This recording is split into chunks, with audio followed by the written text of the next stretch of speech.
Thank you, Brenda. Good morning. Good morning. Wonderful.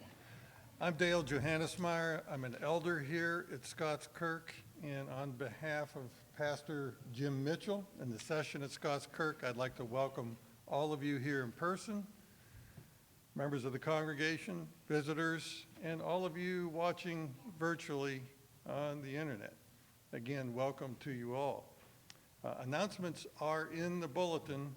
I would like to point out one announcement that did not make it, and that is a bridal shower for Victoria Chanel. Scots Kirk's Women's Ministries are hosting a bridal shower for Victoria at the Reed's home on Saturday, June the 5th, 2021, at 11 a.m. More information and recipe cards are forthcoming. The couple are registered at Bed Bath & Beyond, Amazon, Belk, and myregistry.com. So please remember that shower for Victoria. And finally, we have a nice bouquet of flowers here at the front of the church. And these flowers, I believe, are in honor of Mother's Day. But I would like to point out that Mother's Day is not a Christian holiday. It's not on the Christian calendar. There was a time in our faith over the centuries when it kind of was. There was a Mothering Day in Europe with churches where people were expected to go back to their home church. I think it was the fourth Sunday after Lent. But it wasn't a Mother's Day. Why might that be? Well, we have the fifth commandment. Honor thy father and thy mother. That fifth commandment is supplied to us as part of creating an orderly society, family. A strong family is part of an orderly society. And as we know, the Ten Commandments aren't celebrated one day out of the year. The Ten Commandments apply 24/7, 365. So what is our example? Of course, as Christians, our example is Jesus Christ. How did he do with his mother? Well, a couple of examples. His first miracle, where his mother Mary came to him at the wedding and asked him to please to make wine out of water. And he did. He obeyed his mother. There he was, fully God, fully human, but he obeyed his mother. He honored her on that occasion. And then go all the way to him dying on the cross, having been beaten, just scourged horribly. He's crucified, dying on the cross. Now, there's many examples we hear in life of strong men, soldiers, who are dying. And what do? They call out for their mama to help them. What did Jesus do? What did Jesus do? He looked down at the disciple whom he loved. Who was that? John. He basically looked down at him and told him, behold your mother, and told his mother, there in grief for her son dying on the cross, behold your son, looking to John for his mother, basically to be adopted by John, for him to take care of her. That's what Jesus did. That's how he took care of his mother, our Lord and Savior. That is the example to us, 24/7, 365. So as we go through the rest of the day, and I'm doing the same thing, celebrating Mother's Day, honoring mothers. I texted my daughters and daughters-in-law this morning, wishing them happy Mother's Day. But let us remember the fifth commandment in Jesus' example. That said, before we start our worship, we need to prepare our hearts for worshiping the Lord our God. So we need to take a few moments and remove all the clutter and things from our minds and hearts before we start this worship service.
Our call to worship this morning is from the Gospel of John, that disciple that Jesus loved. Very familiar verses, John 3:16 through 18.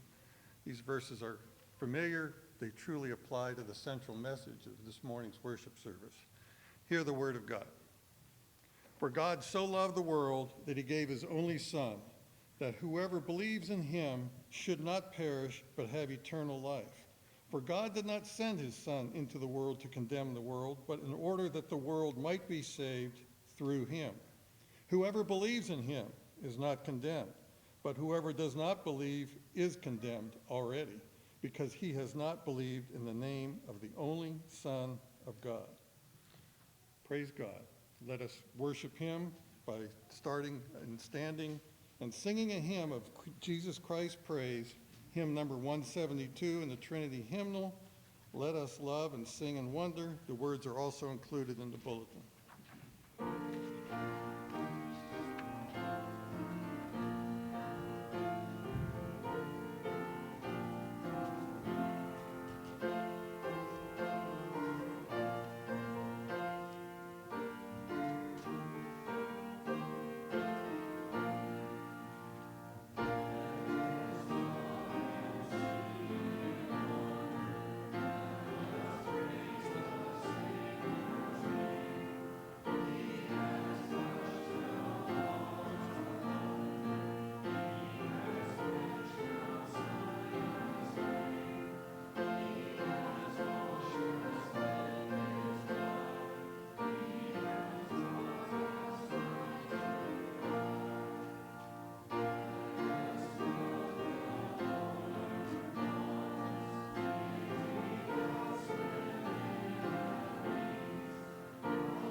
Let's pray. Heavenly Father, we stand here before you in awe of your love for us. So often we take your forgiveness for granted. We may sometimes think we deserve it. We can even feel we are better than others because of it. It can be a source of pride. And yet we often cling to our sin, harboring resentments, and holding fast to the love of things of this world. But Lord, because of your love, you have been merciful to us. Through your grace, we have received the free gift of forgiveness offered only through Jesus Christ. It is not from anything we may do, Lord, for without Jesus, we are cursed.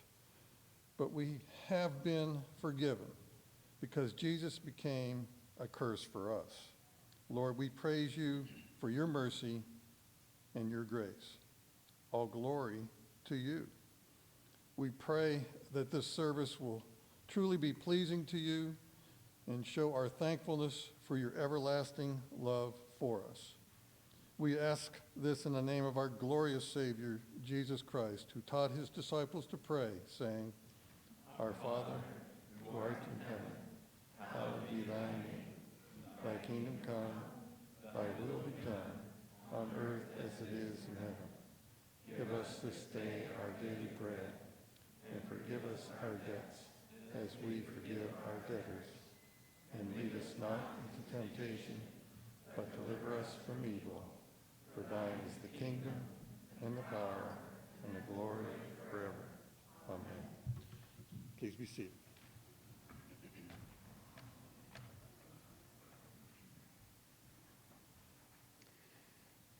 To help us with our confession of sin, I will read from Galatians chapter 3, verses 10 through 14. For all who rely on works of the law are under a curse. For it is written, Cursed be everyone who does not abide by all things written in the book of the law and do them. Now it is evident that no one is justified before God by the law, for the righteous shall live by faith. But the law is not of faith, rather the one who does them shall live by them. Christ redeemed us from the curse of the law by becoming a curse for us. For it is written, Cursed is everyone who is hanged on a tree, so that in Christ Jesus the blessing of Abraham might come to the Gentiles, so that we might receive the promised Spirit through faith. With this in mind, let us take a few moments to have a personal, quiet confession of our own sin.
For our assurance of pardon, I will read from Galatians chapter 4, verses 4 through 7. But when the fullness of time had come, God sent forth his Son, born of woman, born under the law, to redeem those who were under the law, so that we might receive adoption as sons. And because you are sons, God has sent the Spirit of his Son into our hearts, crying, Abba, Father. So you are no longer a slave, but a son. And if a son, then an heir through God. Praise God. Please stand for our confession of faith, which is from the Belgic Confession, Article 23A. Let us read together. We believe that our blessedness lies in the forgiveness of our sins because of Jesus Christ, and that in it our righteousness before God is contained, as David and Paul teach us when they declare those people blessed to whom God grants righteousness apart from works. And the same apostle says that we are justified by his grace as a gift through the redemption that is in Christ Jesus. And therefore we cling to this foundation, which is firm forever, giving all glory to God, humbling ourselves and recognizing ourselves as we are, not claiming a thing for ourselves or our merits, and leaning and resting on the sole obedience Christ crucified, which is ours, and we believe in him. Please be seated. Now, children and parents who want to bring their children, please come forward. It's time for our children's sermon with Elder Joel Reed.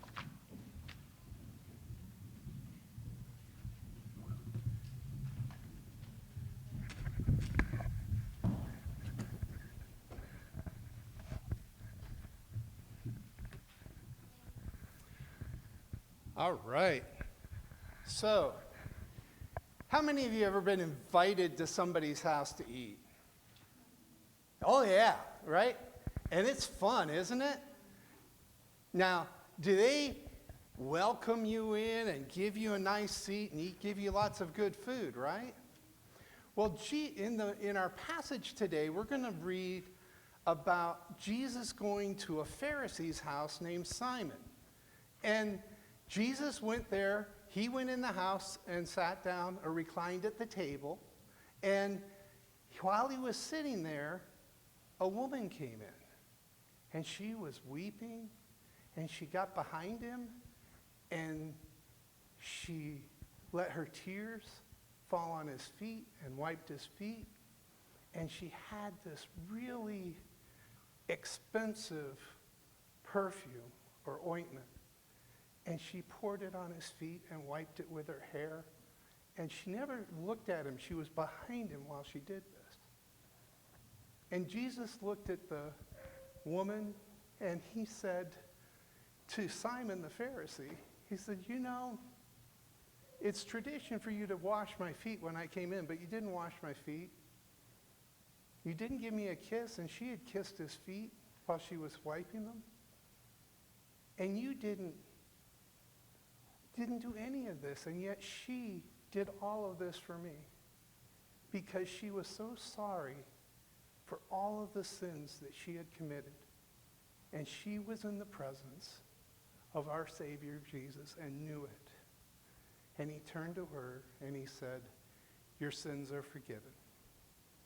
It's a special God that we have that sent his son to suffer and die and rise again that we could have forgiveness of our sins.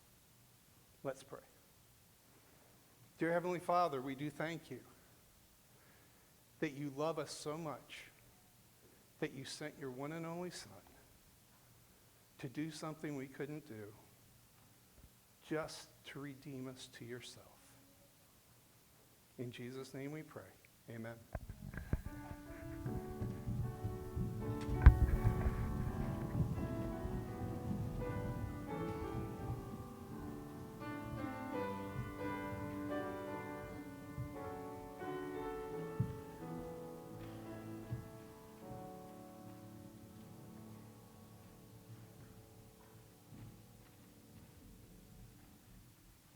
Thank you, Joel. Our scripture reading this morning is Psalm 25. It's a psalm of David where he honestly expresses his need for God's love and mercy and then shows his unwavering faith in God. Hear the word of God. To you, O Lord, I lift up my soul. O my God, in you I trust. Let me not be put to shame. Let not my enemies exult over me. Indeed, none who wait for you shall be put to shame. They shall be ashamed who are wantonly treacherous. Make me to know your ways, O Lord. Teach me your paths. Lead me in your truth and teach me, for you are the God of my salvation. For you I wait all the day long. Remember your mercy, O Lord, and your steadfast love, for they have been from of old. Remember not the sins of my youth or my transgressions. According to your steadfast love, remember me, for the sake of your goodness, O Lord. Good and upright is the Lord. Therefore he instructs sinners in the way. He leads the humble in what is right, and teaches the humble his way. All the paths of the Lord are steadfast love and faithfulness for those who keep his covenant and his testimonies. For your name's sake, O Lord, pardon my guilt, for it is great. Who is the man who fears the Lord? Him will he instruct in the way that he should choose. His soul shall abide in well-being, and his offspring shall inherit the land. The friendship of the Lord is for those who fear him, and he makes known to them his covenant. My eyes are ever toward the Lord, for he will pluck my feet out of the net. Turn to me and be gracious to me, for I am lonely and afflicted. The troubles of my heart are enlarged. Bring me out of my distresses. Consider my affliction and my trouble, and forgive all my sins. Consider how many are my foes, and with what violent hatred they hate me. Oh, guard my soul and deliver me. Let me not be put to shame, for I take refuge in you. May integrity and uprightness preserve me, for I wait for you.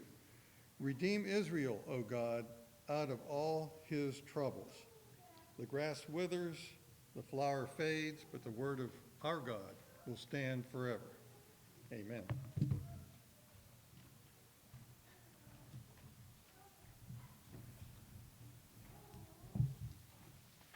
And let us go before our great God once again in prayer.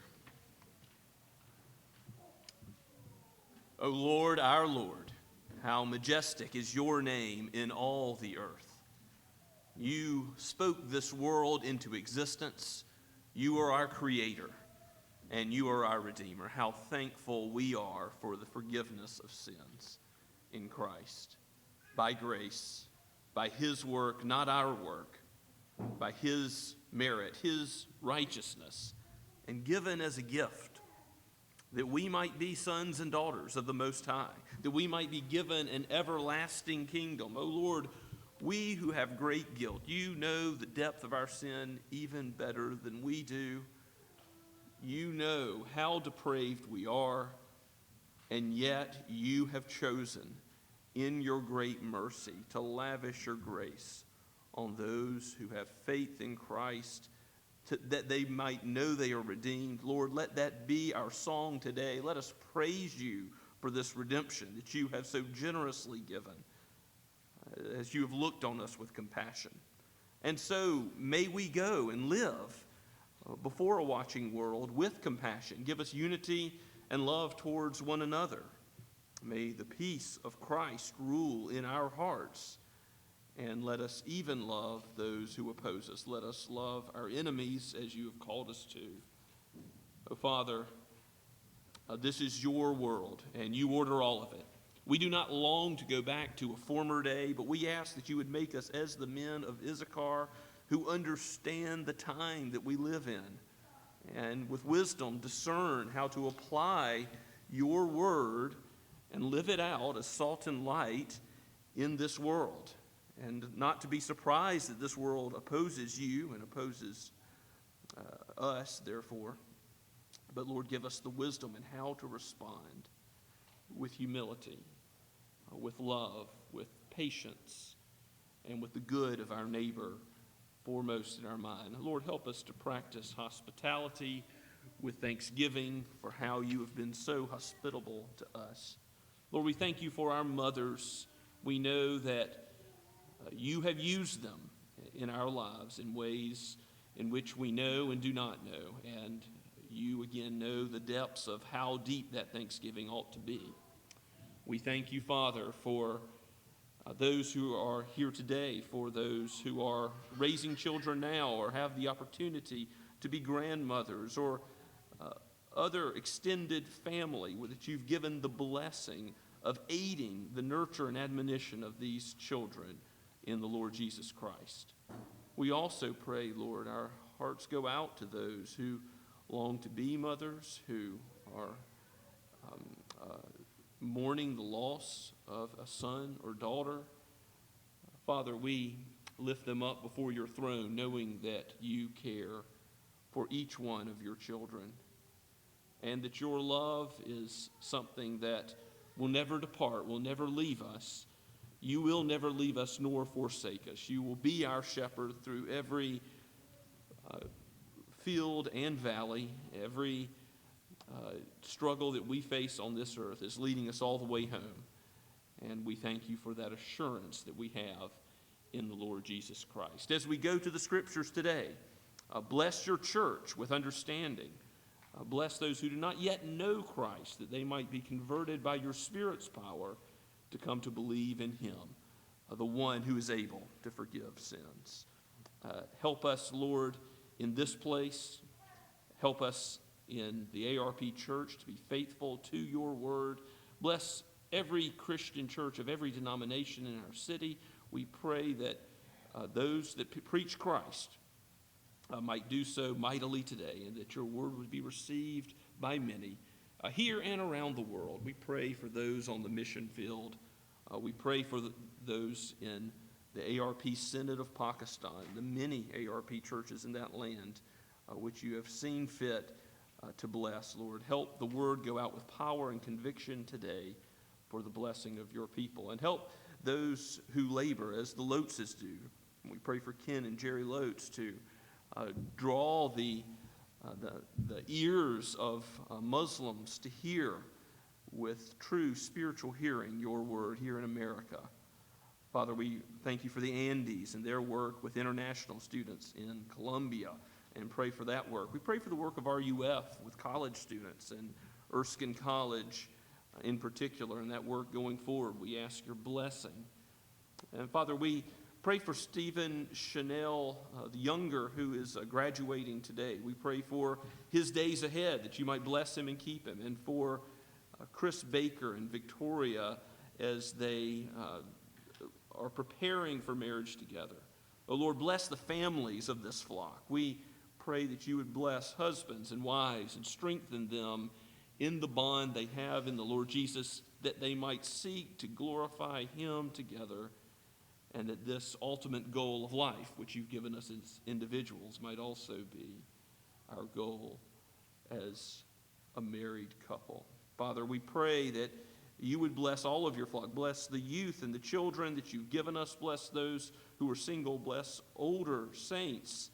As you have brought us into your house today, do not allow us to leave unchanged, but use your word in us and make us more like Christ, our Redeemer and our friend. In his name we pray. Amen. And now let us continue to worship the Lord, singing from number 5 in the blue notebook, Before the Throne of God Above. Let's stand.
my Savior and my God.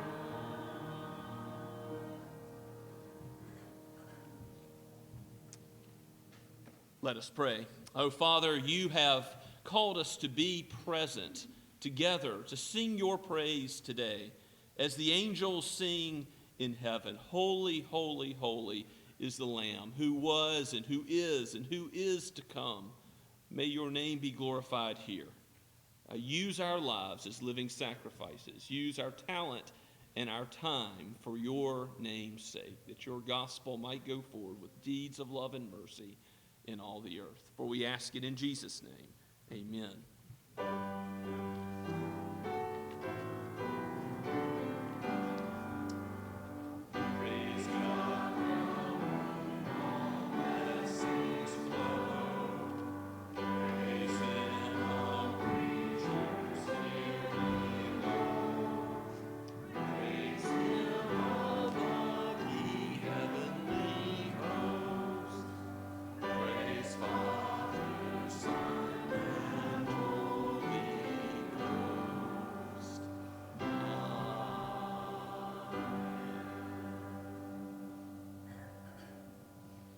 Please be seated and take your copy of God's Word as we continue to go through Luke's Gospel this morning at the end of chapter 7. We're going to pick up in verse 36, so Luke 7 at verse 36, and read to the end of the chapter, verse 50.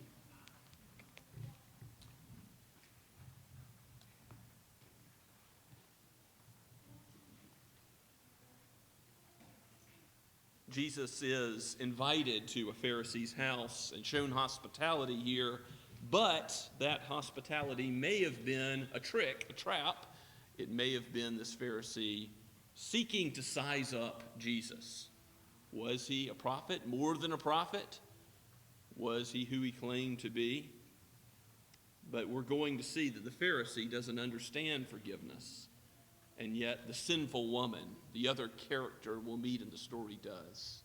So we have these two human characters that mark two different responses to Christ. But the story is ultimately about Christ himself. This is about the one who is able to forgive sins.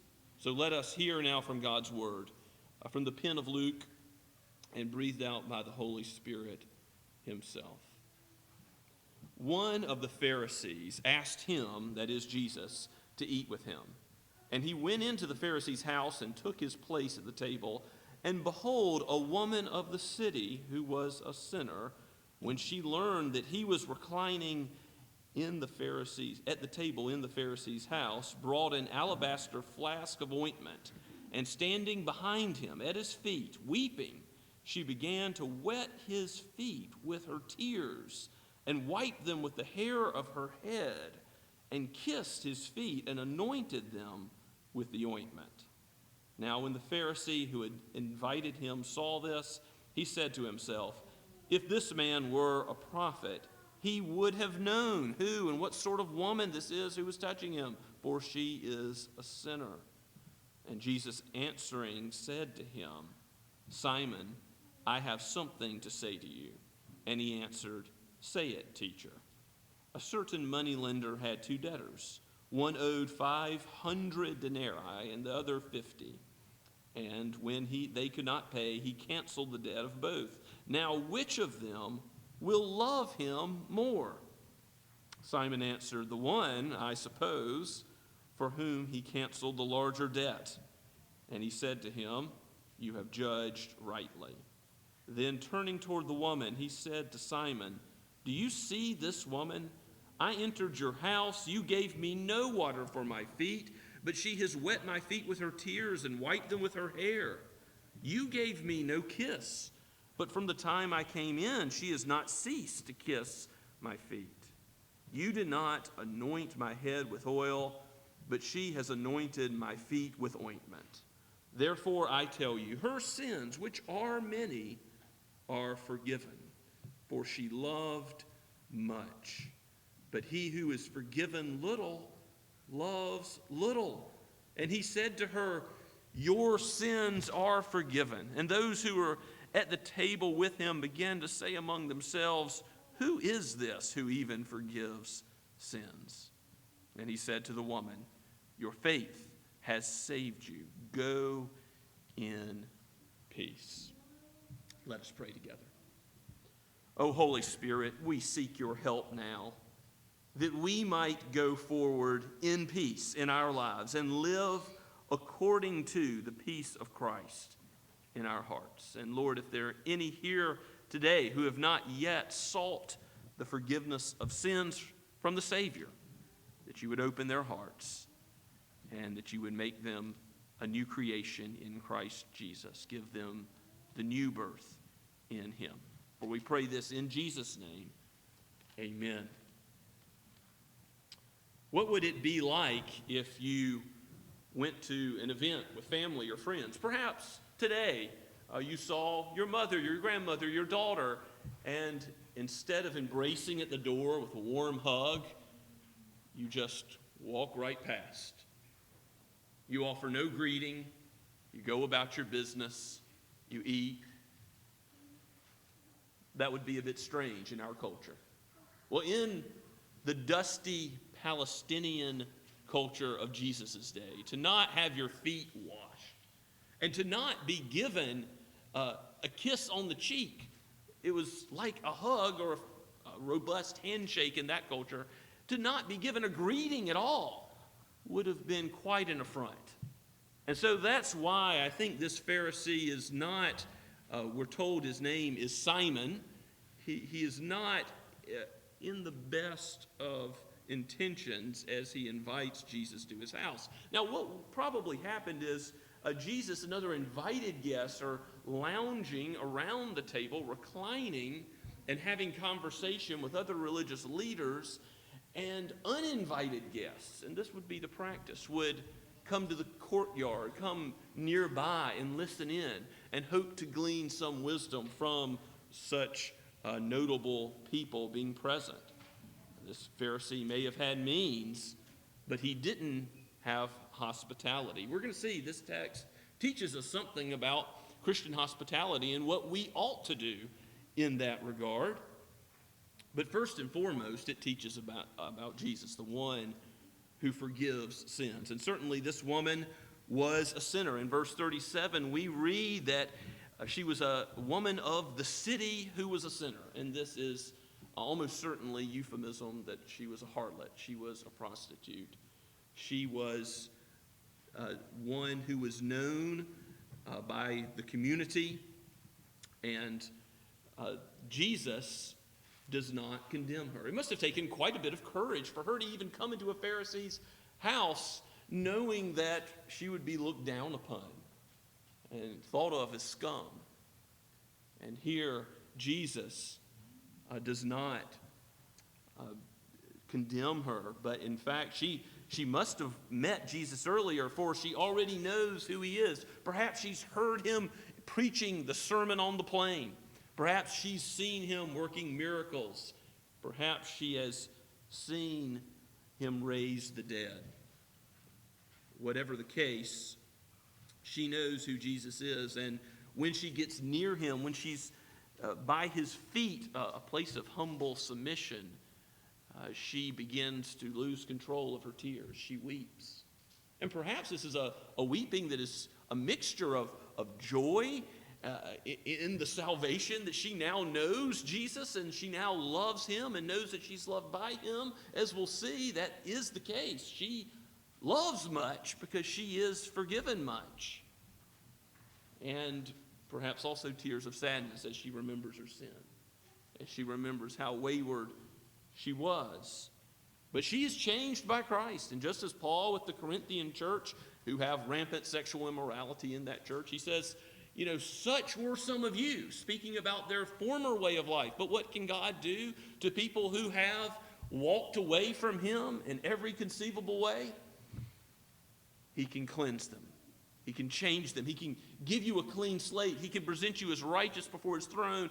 And he can take you and change your habits of life and turn them totally around so that you are like Paul on the Damascus Road. You come to know Christ and then everything about you is transformed. So this woman shows regard and honor and devotion towards Jesus, but no regard and honor towards others as she breaks down with her tears, as she even lets down her hair to then wipe the tears on Jesus' feet. This is showing honor towards Jesus, but it's something that the rabbis said was totally inappropriate. They would say you could even divorce a woman who let down her hair in the presence of another man that is not her husband. So this was a serious social infraction, and yet she was so desiring to honor Christ and knew that his saving work is what ultimately counted, not the opinions of men, that she even pours this most valuable possession that she has in an alabaster jar and anoints his feet. He is the anointed one, the Christ. He is the anointed prophet, priest, and king. And it's right that she shows him this honor. Now, this account isn't to be confused with another in Mark chapter 14, John chapter 12, or Matthew chapter 26. It is similar to the anointing that goes on there before Jesus goes to die, but that's a separate occasion. Some have tried to blend those events. They both have someone named Simon in them, so it's confusing. And of course, my brain always goes to Simon Peter when I see Simon, but this is Simon the Pharisee. This is not Peter. Peter is amongst the disciples who learns from this situation, but we'll see that Simon the Pharisee does not understand forgiveness. After this woman shows that she does understand the forgiveness of Christ and is in his presence showing him honor, the Pharisee says to himself, verse 39, if this man were a prophet, he would know what sort of woman this is, that he would condemn her. He would get away. He would not be touched by her. He would act differently towards her. And Jesus answering him, I love how Jesus answers him. It says, without hearing his reply, but knowing his thoughts. Jesus already knew what he was thinking and answers that. Jesus says, Simon, I have something to say to you. And he says, say it, teacher. And then he gives this short parable, this short, concise summary of two different debts. One owes 50 denarius coins were worth each about a day's wage. So think about a month and a half of work. And somebody else owes 500. So that's what, a year and a half. Both significant debts, but then Jesus sort of catches you off guard with his question. They're both forgiven. Which one do you think loves the man who forgave them more? Well, the assumption is you're going to be grateful to the person who forgave the debts regardless. But who's going to be more grateful? By a factor of 10. Who is going to be more grateful? It's such a simple question that it seems like Simon is almost gritting his teeth as he responds because it's so obvious. Simon answered, it says in verse 43, the one, I suppose, for whom he canceled the larger debt. And then Jesus says, you have judged rightly. So you've given the right theological answer, Simon. You have said correctly who understands grace more. The one who knows the depth of their sinfulness. Jesus has previously said he didn't come to call the righteous, but sinners. He came to seek and save the lost. And what is the Pharisees' fundamental problem? That they don't think they're lost. They think they're good enough. And of course, that attitude is prevalent in our culture today, is it not? Many of our neighbors think, perhaps you think today, I can go before God, and he'll see that I've lived a mostly good life, and he'll let me into his holy, holy, holy presence forever. A misapprehension of what the Bible teaches about how holy God is and how sinful we are. David knew it. In Psalm 51, he talks about how he was born in sin and how his sin was before him. And compared to his sin against man, which he had sinned against man, he had committed adultery and murder, and yet it was like he had only sinned against God. Against you and you only have I sinned, because so great was his sin against God. He understood something of his depravity as he confessed those sins before the Lord. But we don't know all of the ways that we stray. We don't know unintentional sins. We don't know those sins that are passing through our minds so quickly and so regularly at times that we don't even stop to confess them. We must repent even of our repentance. Our God is faithful and just to forgive in the Lord Jesus Christ. That is the truth that this woman knew. We don't even know her name. The sinful woman knew how great grace was because she was forgiven much. And it's not that the Pharisee really just needed to be forgiven less. No, he had plenty of sins to be forgiven for. He just didn't see them. He was blind to his own sinfulness. And that's part of the Holy Spirit's work, is to take off the blinders, to let our eyes be enlightened, to see our own depravity, but also to see how gracious Christ is, how compassionate, how loving he is, to undergo the wrath of God on Calvary for us, to think of our good by his suffering. So this small parable makes the point that the woman has rightly loved Jesus. She has rightly responded as one who's been forgiven much and loved much. And this is where Jesus teaches Simon something about hospitality. He says in verse 45, you gave me no kiss, but from the time I came in, she has not ceased to kiss my feet. You did not anoint my head with oil. Again, oil is like a nice shower, a refreshing thing for someone who had been traveling. But she has anointed my feet with ointment. I tell you, her sins, which are many. Now, Jesus doesn't downplay or deny her sinfulness, but he says that she has forgiveness. Her sins, which are many, are forgiven, for she loved much. And then Jesus in verse 48 turns away from Simon to her and says directly to her. Think of the compassion of Christ, to look her in the eyes and say, your sins, daughter, are forgiven. I couldn't help but to think of how this text might encourage us in our own weekly participation in worship as we read the confession of sin or have a silent confession of sin or response, whatever the case may be, as we think about our sinfulness, like this woman has thought about her sinfulness.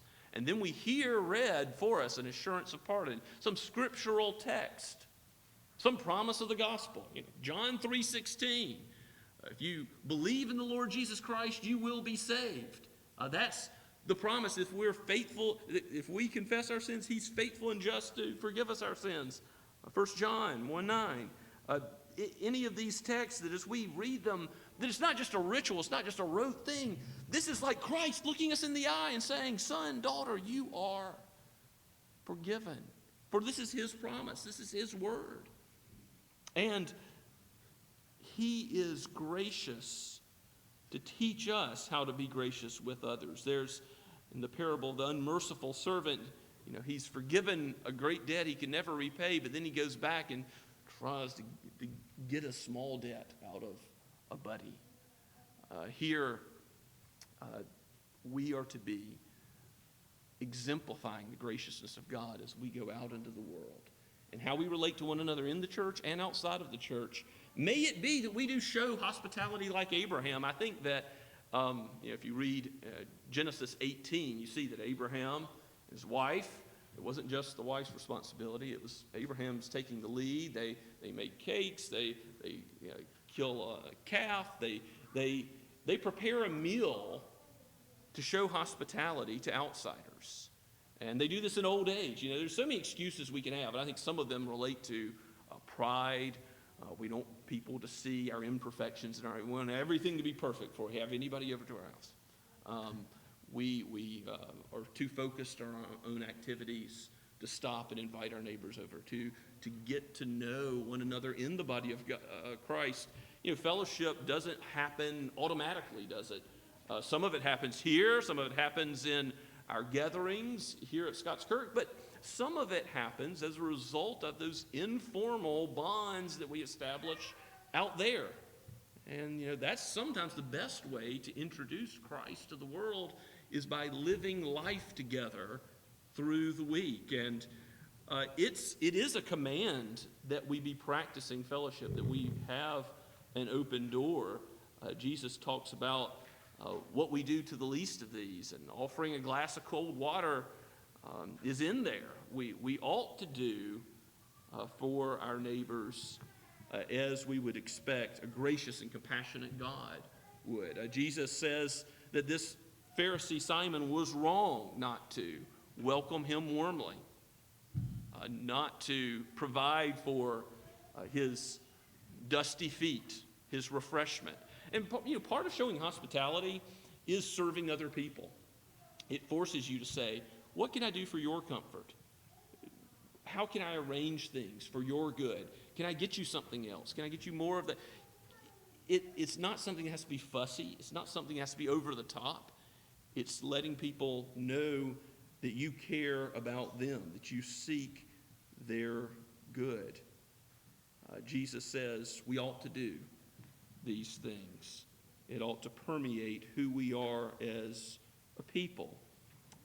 Certainly it's mentioned in the qualifications of an elder that he be hospitable, have an open door. Think about that as we elect elders to office, and be encouraged in your elders at Scots Kirk as they seek to shepherd the flock in this way. Rejoice in the forgiveness of sins, and that permeates how we live life. Go in peace, Christ tells this woman, as he finally in verse 50 reiterates her faith is saved. Or not how much she loved Jesus. No, that's not the gospel. It's not how much she loved that saved. It's the object of her faith, her Christ, her Messiah that saved. It's his work, not her work. And as a result, she can go in peace. She's going to go and sin no more. She's going to go and not return to the street corner as a harlot any longer. She's to go and to live for Christ in a way that exemplifies the peace of Christ. Let it rule in your hearts, the apostle says in Colossians chapter 3. Let us forgive others. We must forgive, Jesus says, again and again. Where there is bitterness and hatred, let us so love. We have been forgiven much, loved much. So therefore, let us love. Let's pray together. Father, we thank you for such a Savior, for such grace, for such compassion towards our great guilt. O Lord, help us to go in peace, to let the peace of Christ rule in our hearts today and in our relationships with our family, with our neighbors, with our co-workers, with our children, with our mothers and fathers. Lord, let the forgiveness that you have shown us control us spiritually, control our thoughts and our words and our deeds for your sake, for your glory in the earth. We pray it all in Jesus' name. Amen. And now let us respond to God's word by standing and singing once again, Though Your Sins Be as Scarlet, which is number 566 in the hymnal or printed in your bulletin. 556. Thank you.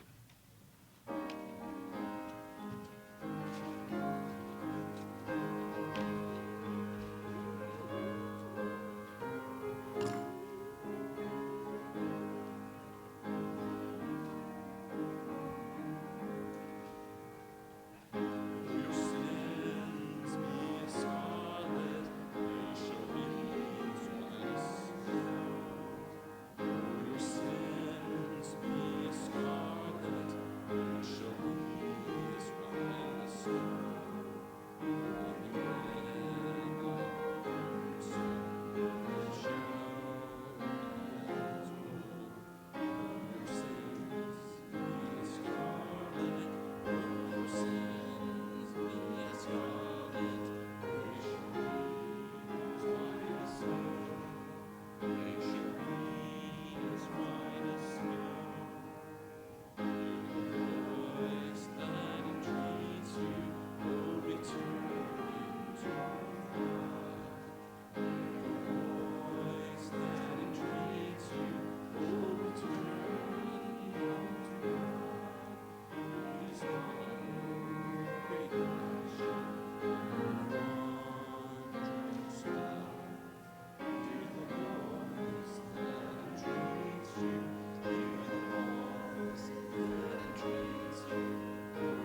People of God, you have been loved much, so therefore love.